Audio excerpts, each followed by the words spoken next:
What percent of valence electrons in this molecule are lone pair electrons? 0%, 100%, or somewhere in between? Let's make sure we're clear on the definition of percent as an equation so we can adapt it for this context. Percent of something equals the number of interest divided by the total amount times 100%. For example, one of the 4 total blocks is blue, so 25% of the blocks are therefore blue. Here, the percent of valence electrons, which are lone pairs, equals the number of lone pair electrons divided by the total valence electrons in the molecule times 100%. And as a point of clarification, all lone pair electrons are valence electrons. They're the dots that we see in the Lewis structures. Let's clarify with something a little more simple, and that's water. We've established that both the sticks and the dots are valence electrons, but how many total valence electrons does it have? Is it 1, 2, 3, 4, 5, 6? Well, no, because each stick represents 2 valence electrons.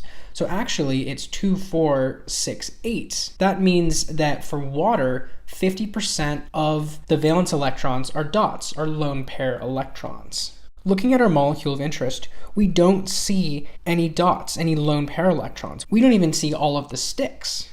In fact, because our molecule is in bond line form, skeleton form, we need to convert it into a Lewis structure as this one above was. And one thing you might notice is that all of the ends and the bends are carbons, and many of the carbons have hydrogens attached to it. Similarly, each of the ends and bends of our molecule are carbons. 1, 2, 3 carbons. By nature of its properties, carbon will always have 4 bonds, but it's clear that none of these really appear to have 4 bonds. That kind of goes back to the bond line structure, how it's a summary model. It doesn't show everything. It doesn't even show all of the atoms. For example, this carbon right here, it appears to have 1 bond, but it actually has 4, and hydrogens make up the difference. The number of hydrogens for each carbon equals the number of bonds it has, which is 4, minus the number of sticks, the carbon-to-carbon bonds that we see. So in this case, it would be 4 minus 1 equals 3 hydrogens attached to it. We do that for the rest of the carbons, and now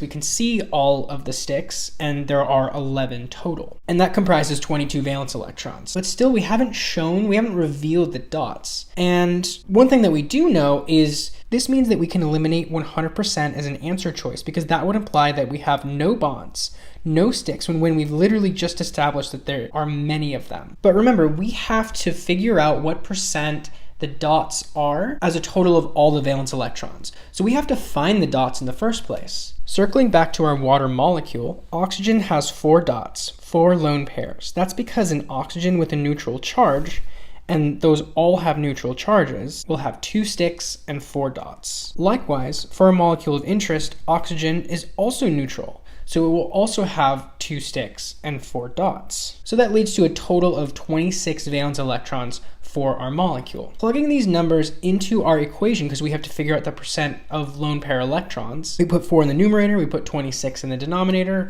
we multiply it by 100%, and we get that 15.3% of the valence electrons in our molecule are lone pair electrons. Therefore, B is our correct answer.